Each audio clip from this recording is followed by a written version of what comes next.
Some key features between nephrotic and nephritic syndrome. So usually proteinuria and hematuria we saw are the hallmarks of glomerular disease. So proteinuria is anything more than 3.5 grams per day. It's called as nephrotic range proteinuria. So you need to call somebody nephrotic syndrome, you need to have more than 3.5 grams proteinuria along with low serum albumin. So these are the two most important things to call it as nephrotic syndrome. Without both of this, you need both. Without both of this, you cannot call it nephrotic syndrome. So these are very, very essential. Usually in nephrotic syndrome, there is no hematuria. The edema is usually very severe. The blood pressure is either normal or only slightly elevated. Okay, nephrotic syndrome is usually not a condition which causes so much of hypertension. Your lipid levels are elevated because you're losing lot of serum albumin, lot of albumin. The urine can have some fatty casts. Otherwise, the urine findings are usually bland. There is no RBCs, there's no pus cells, there's nothing like that.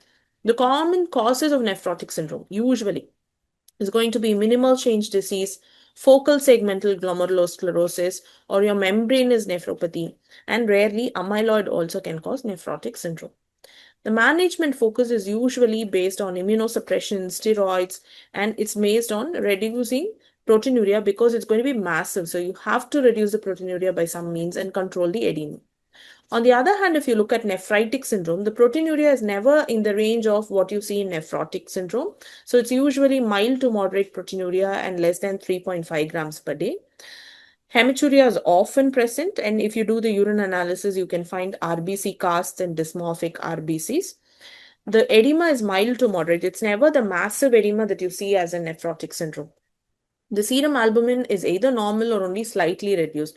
So when in nephrotic syndrome, it's common to have a serum albumin of say 1.8, 1.5, sometimes even less than 1. But in, say, nephritic syndrome, you're going to have a serum albumin of, say, 3.4, 3.1, something like that. So it's not never too much reduced. It's slightly reduced.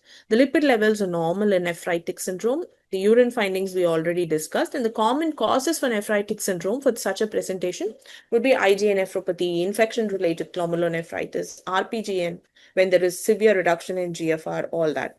So here the management focus is to control the inflammation. The inflammation is what is causing this being, if you do a biopsy, there's a lot of cells, there's a lot of capillary proliferation, endothelial proliferation.